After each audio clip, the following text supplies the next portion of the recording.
อยู่บ้านเฮาบอกขึ้น100สบายดีจ้ะพี่น้องทักทายสบายดีพี่น้องอยู่ที่ตลาดปากช่องพี่น้องจ้าซื้อขนมข้าวโขกคือออกตลาดปากช่องร้ายแท้ก็จะแซ่บไปซุทงเท่าไหร่อ่ะโอ้ยให้แล้วว่ามันสิ9 บาททงเท่าไรขนมอันนี้มักหลายๆหนึ่งขนมไม่ใหญ่นะป้าทงเท่าไหร่ใครที่หาเบิดแล้วมันบ่เดียวนี่โอ้ยเอาตกเจ้าหากระทัง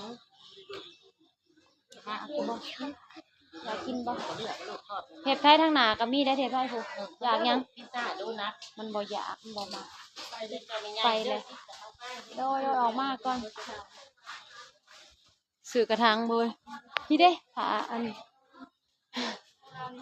บักหลายๆหนึ่งนี่เด้ผับนี่เด้ผ้าห่มนะเปื้อเขาได้ผ้าห่มนะของยี่ห้องามแต่อันนี้บ่ป๊าบเขาเห็นงามๆแบบ2,300โลดเสือนะโอ้ยเสือผู้ใหญ่เพิ่นลูกบ่ได้มันใหญ่เนาะงานและงานเฮาร้องเพลงเฮาก็เบิดเลยซื้อน่าได้มันบ่มีลูกของผู้ใหญ่เจ้าใหญ่เป็นบ่าวจังซื้อไปเลาะตลาดนำกันพี่น้องเปาะทายายเอาเพิ่นมะเขือก็ยังบ่ได้จ่ายมะเขือซาวจิ๋วอยู่เฮ้ยให้เสือสีชมพูนะปึ๊ดอันเด้ตัวเท่าใดวะเสืออันน่ะชมพูเอามีหอดเฮ็ดดินทางนี้พี่น้องปองปลายเฮ็ดดินก็ออกเลยปะเอาเพื่อสิซื้อยังไงไปเอาอันซื้อเอาของก่อนปะมาเลาะซื้อของเห็นน่ะหน่อไม้หน้าปื้อกล้วยสะบัดงามเถอะเด้หน่อไม้กันใหญ่ๆทั้งนั้นเมืองขนุนไว้ก็มีเด้อเดี๋ยวไว้เอาปื้อไว้อันนั้นนะเดี๋ยวไว้หัวนะ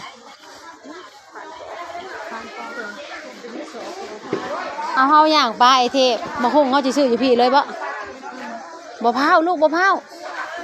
เอาเสือมันใหญ่ได้เสือผู้บ่าวบ่แม่เขาเห็นแล้วเราจังซื้อพาปื้อไปซื้อก่อนโอเคโอ้โหมือได้เฮ็ดปวกนี่ปลาเท่าไรอันนี้นะปวกพี่น้องดอกใหญ่ก็ใหญ่เด้อหากมันบานมันก็ยังแข็งอยู่ได้เลยเฮ็ดปวกปีได้นี่ดอกใหญ่นะ1,700,000 1,800,000พูนพี่น้องป้องป่าเฮ็ดดินเฮ็ดหญ้าก็มีเบิดเลยทางนี้คือมาออกแต่อยู่ตลาดแท้เนาะเฮ็ดตัวนั้นเฮ็ดสิแพงเฮ็ดพอหันโล200,000โลหนึ่งได้ค่ะเฮ็ดพอน่ะแพงกว่าหมูจะมาเป็นตาแซ่บแท้เอาไปเอา20,000ครับเท่าไรอันนี้นะ200,000เอา200,000เป็นตาหน่ายแท้เฮ็ดก็ได้หักแพงพี่น้องเลย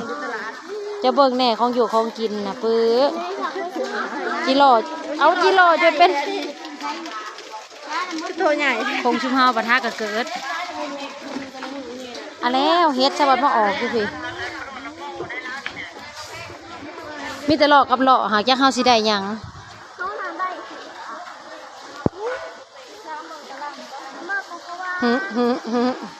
เจ็บใสเอายังเกาะกระลำมาสิกระลำพี่กระลำอยู่ชนเทพไทยซื้อกระลำก่อนเทพไทยนี่ได้กระลำในร้ายเถอะขายในร้ายกระลำนี่บ่อยากได้เบบี้โลเท่าไรอันนี้นะ100,000เท่าไรอันนี้นะเราขายเอามาแต่หันโอ้ยเฮ็ดเพิ่งอันนี้นะมันเขาชุมเอาไปเก็บนั่นในนานั่นเดี๋ยวมันก็ออกเอาบ่ทันเลยอันนั้นนะอย่ามันบ่พอกิน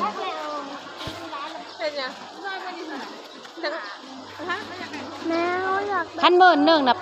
80มื้อหนึ่งมันมี12 โลหรอวะกับ80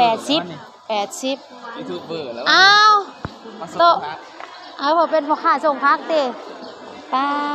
เลือกบ่เลือกอะไรเบิ้ง หมากอันนี้เอาอันนี้ขายเท่าไหร่ 10,000เอาไปทงก็ได้ แสนหนึ่งเอาเลย สิเฮ็ดเมนูพัก 1 สิ ค่ะนะคะ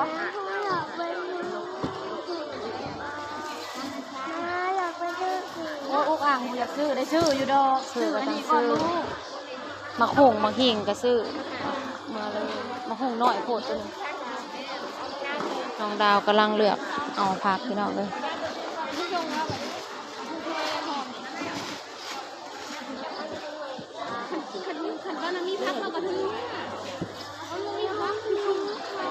ยืนเผา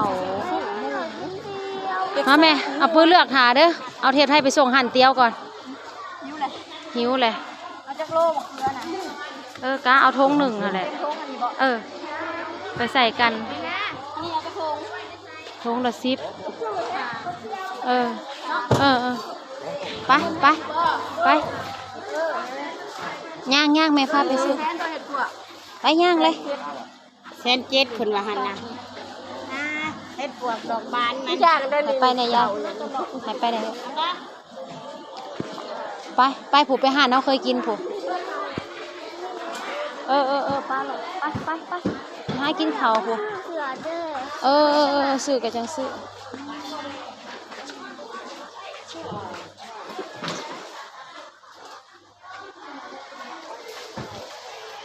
น่ะเฮ็ดอันนี้ก็เป็นตะแซ่บแต่แท้เนาะป่น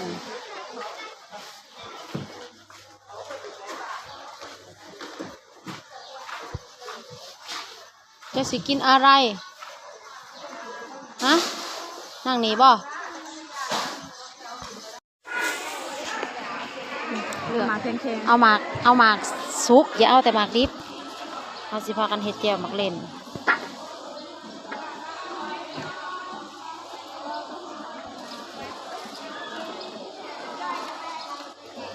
โลละ60 ฟัน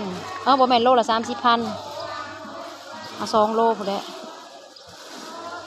เศษหลายๆสั่นละบ่พอย่อ เล่นพวงกระเวนน่ะ ไปเอาอีกเคยไปทามมึงอีกมาใส่กันไปทามเราอีกเด้อ เป็นพวงเถอะดิเราลงตลาด ใส่ตำหมูหงหมูหิงแน่อันนี้เขาสิไปเฮ็ดแจ่วหมักเล่นหมักอันเป็นพ่วงนะบ่เอา2 โลตัวสหาก็ได้ 2 โลเช้าหาบ่แม่น2 โล50เนาะหนูเอาแม่ค้าก็บ่รุด หาบ่ลด5,000ก็เอาต่อได้พี่น้องบ่พอแล้วบ่จักไปยังบ่2 โลเก็บหลายๆโลดบ่แล้วมันเลือกให้เขาเก็บออกใครกว่าเขาเก็บเขามันสิบ่งามโลพันโลหมักเล่นมันก็จะนักนะพี่น้องของเฮาเลยเหยียบหินน้ำฟอง บ่ฮอดบ่น่ะว่าแล้วอ่ะ เหยียบหินป๊อแปะป๊อแปะ ของเฮาน่ะเหยียบทิ่มปอแปะแถมแล้วนะคุณบ่ฮอดอีกเลยโอ้ยหมากเดียวเอาโลดอย่าเอามาคืนแม่ค้าเด็กน้อยผู้สาวน้อยขายเป็นได้เราก็ได้ไปหาเสี่ยวไปผู้โลไปอันเด็กผู้นางบอกตะขมกขมมเมียดาวันผู้แม่ค้าเอ้ยฮะวันนี้เพิ่นน้ำซุปตอกผู้เด้ผู้ไปจะย่างไปหานางนั่งแต่อันนี้ด้วยนี่คิวเรามีแต่มันมีอันนี้ก็หอมปลอมนางมีอยู่บ่แล้วมีแต่ผักบุ้งอันนี้ต้องใส่อันนี้ได้เอาผักบัวเอาน้ำนางอันคล้ายอะไรเท่าไรอันนั้นนะมันเดียวเนาะเอามันหนึ่ง2ผู้ได้ปื้อเธอใส่ผักบุ้งเธอใส่อันนี้ดิแล้วมันลายลาบเป็ดกับลาบหมูเอาอีกกำนึงเอา2 กรัมเนี่ย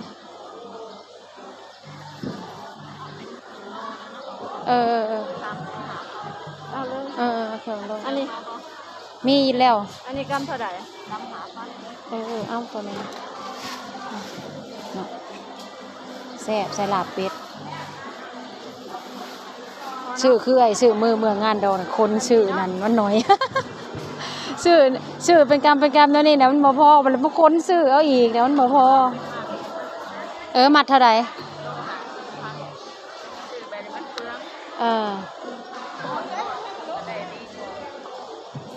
บ่ฮอดโลได้น่ะครึ่งเอาแบบนั้นแหละของกระเจ้าก็อันนี้ลาบผัดมาเฮ็ดอีกเถอะเนาะ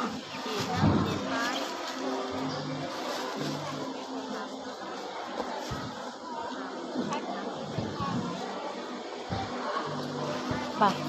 ถือเอาอันนี้หอมบัวน้ำนางกิ้วเนาะหอมเสริมมาแหน่งามจังเลย หอมเสริมได้แล้ว เดี๋ยวเนาะงามแต่แท้พักคะน้าเท่าไรบ่เนี่ยนะ10,000บ่ซื้อซอยเอาเปื้อซื้อพักคะน้าซื้อมาค่ะมาพัดกินก็ข้าวเจ้าก็สิเบิดแล้วปื้อไฟสิไปอันนะมันคือเป็นดอกจังซี่มันก็แซ่บอยู่บ่แนวมันดอกมันแม่นบ่ดอกมันบ่แม่นใบมันมันออกเป็นแนวนั้นค่ะอะไรทำไมมันเป็นแย่งนั้นเอาแบบนี้ป่ะ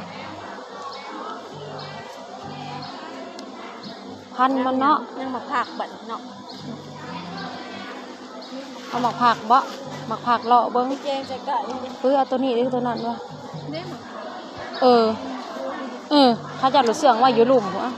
แบบหมอกนะบ่ฮะเอาแบบใดหมักผักนะทันเด็ดตัวหมอก็มีไปเดินทางกลับพี่น้องเหมือนหลังจากเขาซื้อแล้วกองบันทีเรียบร้อยแล้วก็สิกลับบ้านก็เด้อเนาะสมัครคือคืมผ้าคืมพลก่อนเมฆสบลายกันเราคนเดียวเลยกลับทางลาดยางเด้อพี่น้องข้าวเสร็จหมักข้าวเด้อมันนี่มันข้าวไผ่ต้นแรกไปขึ้นมะพร้าวอยู่ใช่เจ